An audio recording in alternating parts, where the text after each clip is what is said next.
going to try to do is look at actually the meaning behind the numbers. Oftentimes when we do data collection, we use that data strictly just for program design in our field. So as data analytics has kind of come on the rise within the last 5 years, really specifically in the private sector, we're really going to try to take a look at the origins of it and really how to use those numbers in program design. So a little bit of background. I always tell my students that I'm a strength coach first. I'm a strength coach turned professor. I started in 2005 and moved on to my current position through a wide array of positions. I've owned my own facility since 2008, and we've done over 10,000 assessments. We generally do somewhere between 1,500 and 2,000 assessments now per year. So we gather a lot of data. And we'll talk about that kind of data because it really is uniform throughout all the sport. And then we get to our sport specifics. I'm finishing up my PhD in human performance, and the dissertation is on measurement evaluation, specifically with the functional movement screen. So it's really important to me because as we get our new generation of strength conditioning coaches out there, they have to know how to use data, they have to know how to collect data, but more importantly, take that data and make it into a real thing, make it applicable for the athlete. So I always like to start with this: truth. It's conformity to a fact or reality, to a standard or ideal, steadfastness, a statement or belief that corresponds to reality. Those numbers have to correspond to something, right? We can get a bunch of this data up here, which we use for, this is our baseball team's data from the St. Lawrence High School. We can get this data, but how do we use this data? What does a vertical jump mean, all right? How do we program that to make that vertical jump even better? How does that relate to a broad jump or even a medicine ball throw? So all these questions that we have as strength conditioning practitioners, we really have to find out. And we find that out through a couple different things. I'll skip right over the objectives, but we find that all the way through proper program design steps. And there's 7 basic steps. We have a needs analysis, exercise selection, so what type of exercises are we going to use to manipulate those numbers, training frequency, how many times a week are we going to train, exercise order, the sequencing of that order to really manipulate that objective of training, and then we got training load and reps, so the intensity, and then the volume, and then the rest periods. The most important thing we look at is the needs analysis. And when I talk to my students about creating needs analysis, we really simplify those 7 steps. We look at needs analysis, evaluation and retest, programming, and then adjustment based on performance. And the 2 main ones we look at are really needs analysis and evaluation. Those are the crux of our program design. Within the needs analysis, we look at the person, the physiological state of the person and of the sport. And then we look at the sport as a whole. We look at biomechanical features of the sport, energy systems of the sport. With evaluation and retest, we look at global testing, sport-specific testing, and the time it takes to perform those tests.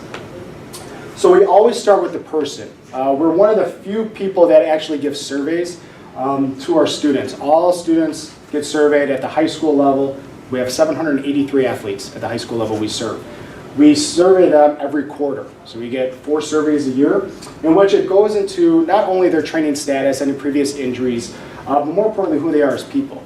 We know with one thing about testing and evaluation, some people are poor test takers. Some people have anxiety about testing. They don't like to perform, say, a bench press in front of their peers because they know they might be weaker than their teammates. So we ask those kind of questions. Are you introvert, extrovert? Are you a good leader? Do you even like your sport? What's the influence of your parent on your sport? So we ask these psychological questions and sociological questions to gain a better understanding of the athlete, which is really important in our program design. Then physiologically speaking, we look at what are they doing daily. So in this case, this is a pro-level boxer. She actually is going to participate hopefully in the 2020 Olympics. And what we did was we did an outline of her week of all of her training.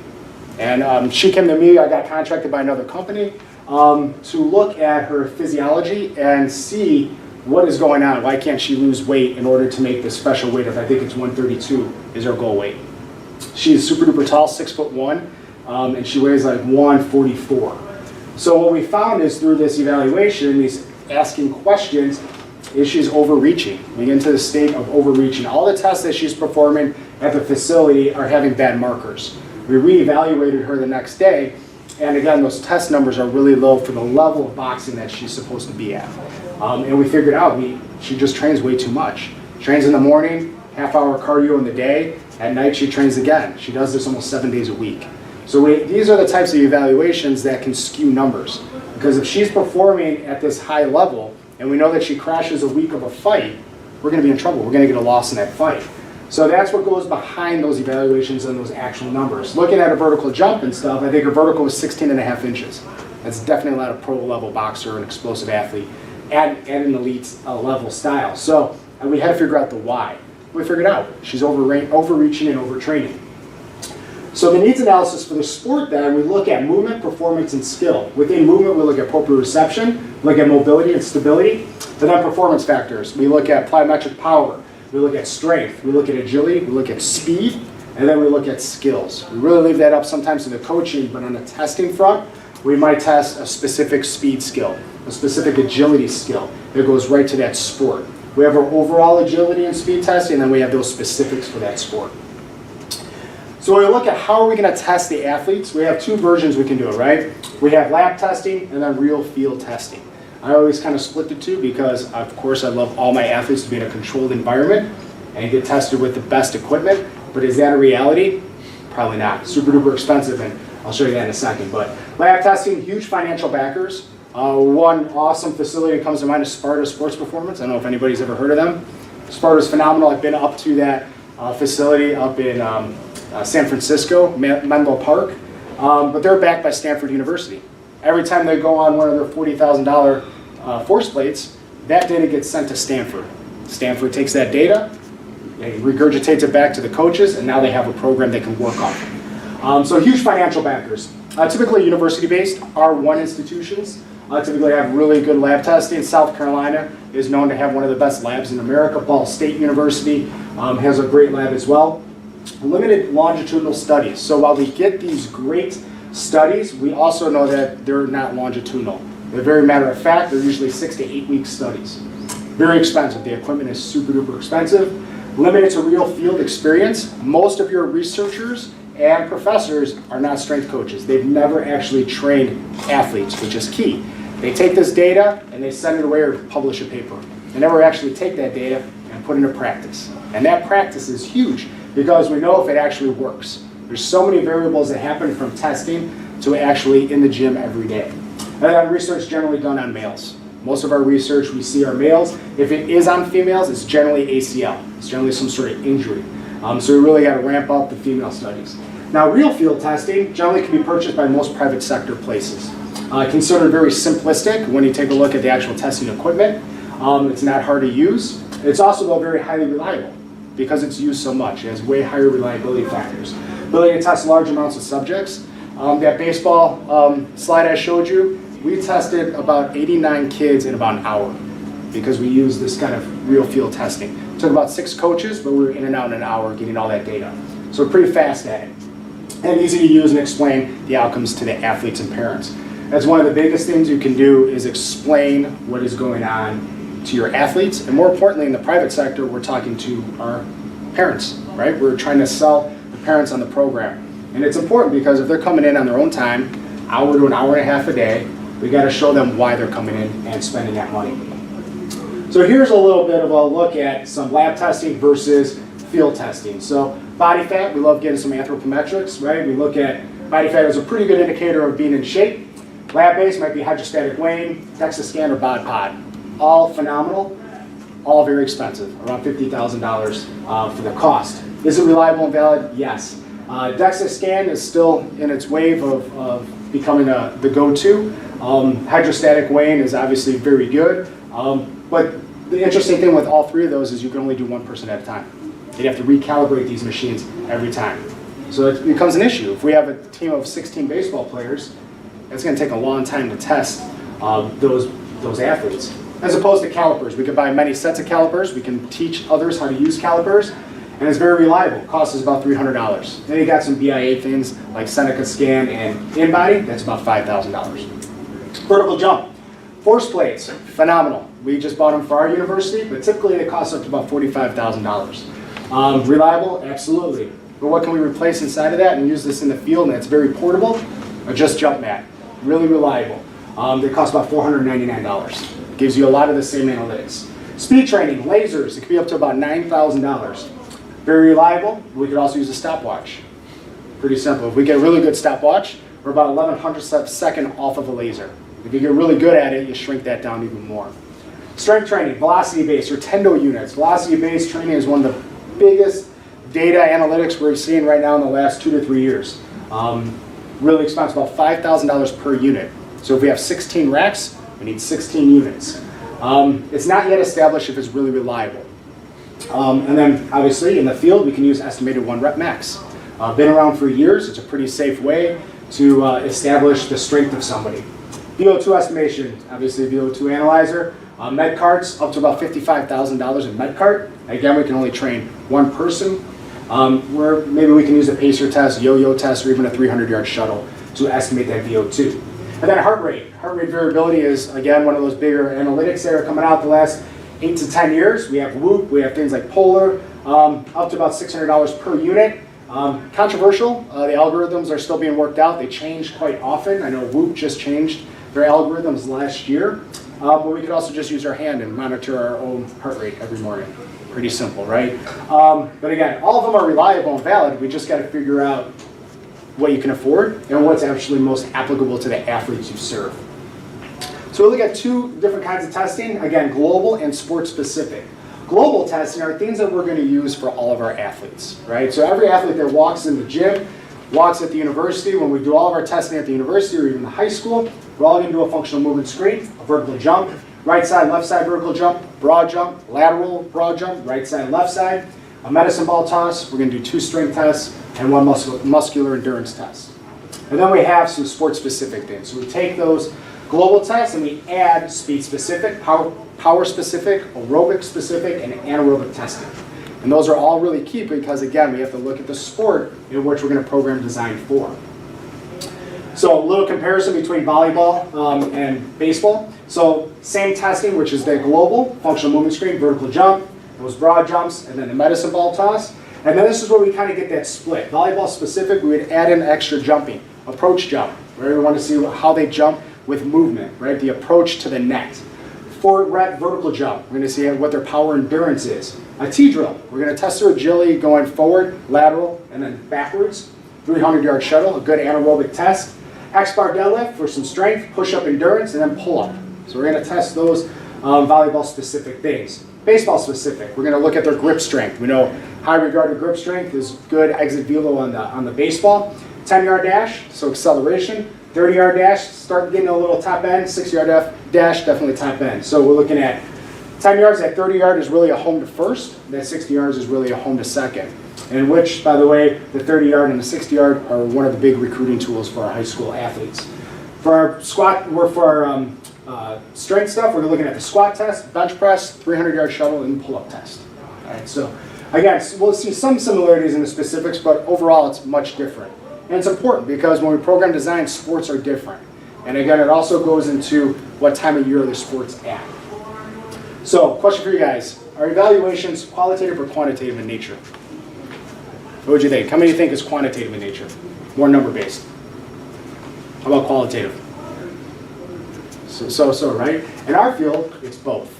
All right, and that's very important because we want to gather that data. We want to gather those numbers. We want to see how high they're jumping, how far they're jumping, how fast they're moving, but we also got to know how they're doing it. Because what we see oftentimes is we look at numbers and we just create a program. We oftentimes don't ask the why, the qualitative question of subjectivity of why they're moving the way they are. Why are they not moving as fast as they should? Why are they moving as fast as they are? And trying to figure out the differences between those athletes. So we look at 2 different athletes here. We look at the jump, right? She's a volleyball athlete, and we see some mechanical issues. But if I'm a strength coach and I look at a piece of paper and I notice that maybe she has a 26-inch vertical, I'm going to be like, that's pretty good vertical, right? But when we look at her actual movement, that valgus movement with those knees in that second photo, and the way she's landing, we know that's not a good jump. I don't care how high she's jumping. We have to, as strength coaches, regress that. So again, the quantitative is that vertical height, right? How high she's jumping. Qualitative is that form of jump.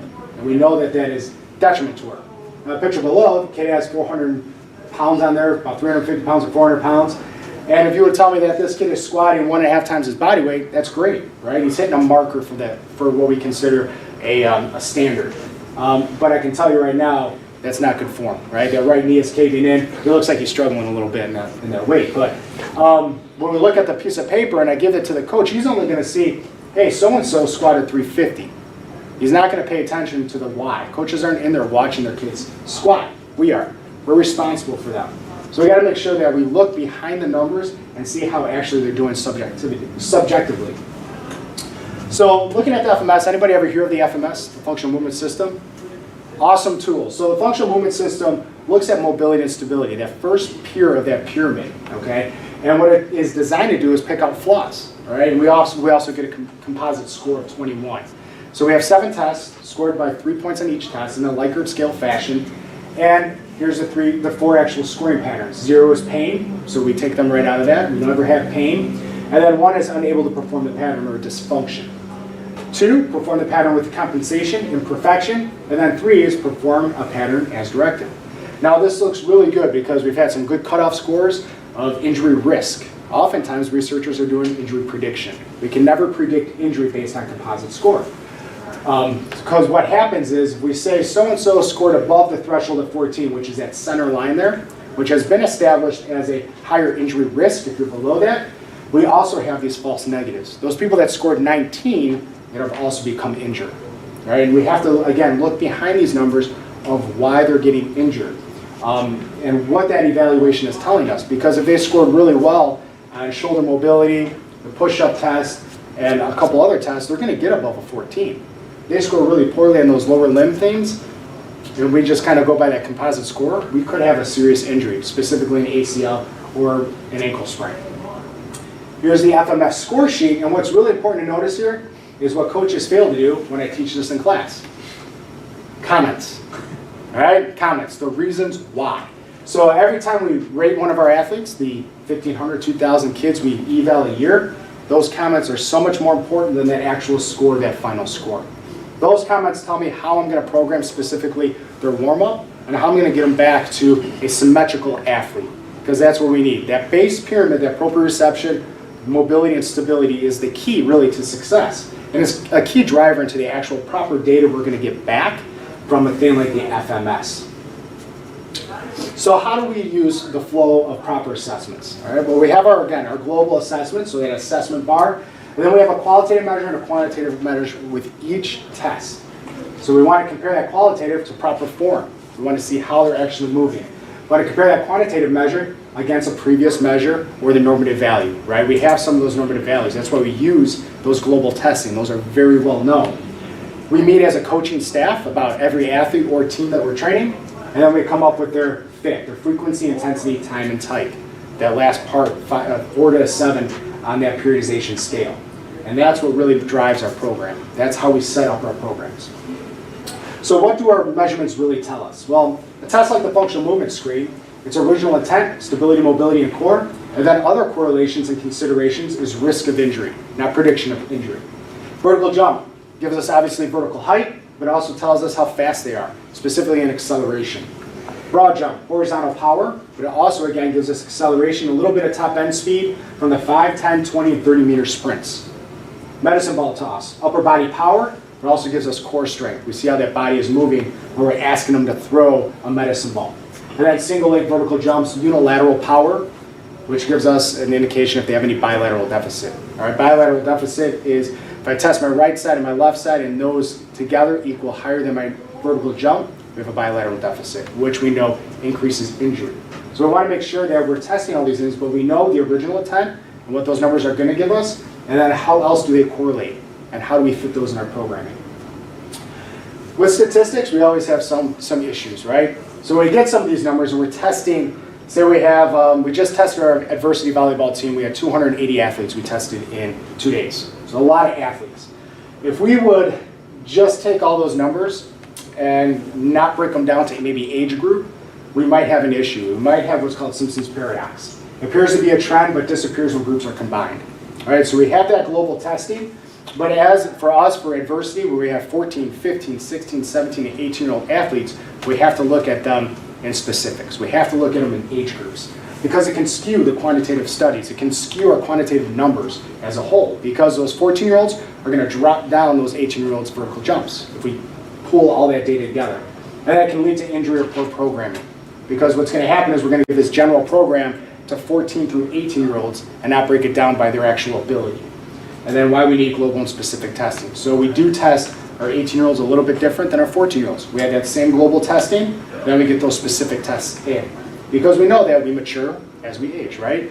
Different testing is going to equal different results, specifically in maturity levels. So we just want to be aware that sometimes these numbers can be really misleading. And how does it affect us? Well, there's controllable and uncontrollable. Controllable factors that can help us with the Simpsons effect is no HHQ form. They didn't fill out that health history questionnaire. They didn't do that survey, right? We have no kind of idea or basis of who they are. No needs analysis performed. I see coaches skip this process often. No global testing. They have the same testing across all atmospheres and specifics, no matter what sport or athlete. No reliable testing procedures, so they kind of pick and choose what they want to do. Change of environment across testing trials. If we're indoors one day at that test, we better be indoors that second day, or else that test is now changed. For St. Xavier, what we did was we tested the football team outdoors. It was really nice out in the summer, right? So we tested their 40-yard dashes. We tested them last week. It was a little bit colder out. We're still outdoors. We have to keep that same environment. And then stuff that's uncontrollable. Athletes not telling the truth, right? They can lie. Tester error, right? We could have an issue with our recording. And then recording error, not only recording, but also lying, mislabeling, putting in the wrong athlete's information. I've seen that before too. When you have 80 or 90 kids, some things do get skewed up a little bit. And what we do as a safety net for that is we give kids an index card and we test. Every kid that walks in the door for testing, they get an index card with their name on it so they can hand it back to us. So we have a little safety net for that. Example of possible misleading information, sport technology. I mentioned velocity-based training. Has anybody ever heard of velocity-based training? All right, velocity-based training is, generally it's a camera that's hovering over a squat rack. And what it does is it gauges how fast you're moving the bar. And you have to be in certain segments in order to gain certain aspects of strength. We got speed strength, we got normal strength, we got power. So we know mass equals force times acceleration. What the issue with velocity-based training is, well, it measures the speed of that bar, it does not look at movement pattern. So kids, in order to get a certain number on that radar, is going to go fast and may have improper form and can lead to injury. Anybody over here Catapult GPS systems? Catapult's phenomenal. We have them at our university. Super duper cool. We could be sitting here right now looking at the soccer team running around and getting gauge numbers of their speed, how much pressure they're putting on each limb. Awesome, right? How they're kicking the ball. The issue with that is, again, movement. How are they kicking the ball? How did that person get injured when they're running around? Was it a non-contact or contact? And HRV, heart rate variability, which is great again. I mentioned that earlier. But we don't consider outside stressors. Overall movement gauge, right? What are they doing throughout the day? How's their sleep being impaired? All these things really challenge the HRV. And we have to really take account of sport technology, which is great. I love data. I love using the technology. Our students love it. We also got to remember those subjective parts of those testing.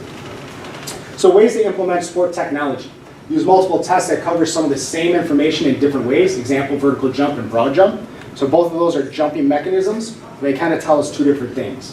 When using technology, make sure you invest in the quality of the technology or do not purchase.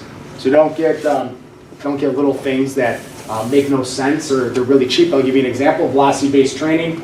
There's a thing called push technology. Love it. It's nice and cheap, $300, right? Versus if we use Elite Form, it's $3,500 a rack. So you got to be smart in your purchases. Train yourself thoroughly in the technology and then go through your own testing. I always tell athletes, no matter what program I've written, I have actually done that program. All those testing procedures, our whole team does that every quarter, right? And it's not to gauge if we're getting better. It's really to gauge, does it make sense? Does the flow make sense? And let's revisit all those technologies and all of our data. So how are we incorporating sports science? St. Lawrence High School is awesome. They're a STEM program, one of the best in Illinois. They gave us $25,000 for technology. That was really cool. Very rare for a Catholic high school to give the strength conditioning staff that much money. So we really did our homework with what is good for the high school student. St. Xavier University, I'm in the second year of running the program. It's the second year of existence. We started with 25 kids. We're up to 118 in the second year. So they allocated a budget for us for $40,000 and gave us our own lab.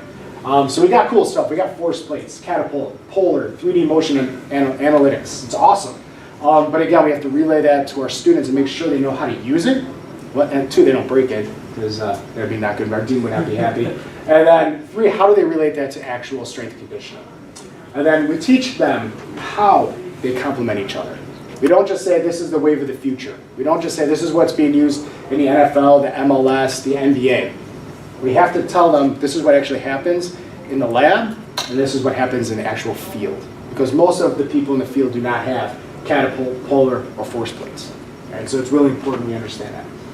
And then how to properly use assessments. Have a consistent global testing protocol for movement, power, speed, agility, and strength. Have a consistent sport-specific testing protocol. So we look at, again, agility, speed, muscular endurance, strength, and energy systems. Take an athlete survey each quarter. I can't tell you the stuff we learn from them, from eating disorders to depression. We get a wide range, but that psychosocial survey is so very important. Have them fill out an HHQ or health history questionnaire, or get one from the athletic trainer. Having a great relationship with the ATC is really key for us. Take out the outliers of the testing, so we take that really good one and a really poor one, and then we average the data. And then create a video to explain the results to athletes and parents, which again is so key, because athletes are coming in, they want to know if they're improving, parents want to know if they're improving, and then obviously the coaches want to know if they're improving. And really breaking that down and looking at that data and saying, this is why this person is doing this, and this is what this vertical jump means, compared to maybe why they're not running a fast 10-yard. Well, their vertical jump is 12 inches, that's why they're slow. Or maybe they have a really fast 30-yard dash, but a really poor vertical jump, so they have better top-end speed. So we have to learn how to correlate those numbers, okay? In conclusion, every evaluation needs to correlate directly to an athlete or sport. Beyond that, the truth of the evaluation is beyond the numbers. It is in the movement behind the numbers. I'm a firm believer that movement tells all. Numbers tell a story, movement tells all. We have to always get back to that subjective flavor of what we're doing behind the actual testing. Any questions, concerns? We have a number of questions. Yeah. That was a great talk. Nothing, so like age-specific testing, right? Yep. So, especially among adolescents, they just develop at different times. Would it be better, smarter, somehow, there would be no way to like scientifically know where they are on the spectrum, puberty scale, right? Right. Where they're at it, you know. So wouldn't that be like skewed, like in terms of some kids shave at 12 years old, you know? Right, and even our young kids, so we have a private facility in Mount Prospect, Illinois, even our young kids take a little mini survey, and what's really important for us is that training age. How long have they played in that sport? Have they been in a weight room? Like my nephew's 14, he's been lifting weights since he was 12. Right. You know, and that kind of thing is, you know, it's kind of dissipated, right? That whole don't lift, it's gonna ruin this. So we take that into consideration, but our global testing is the only thing we do. We won't do specific sport testing with them.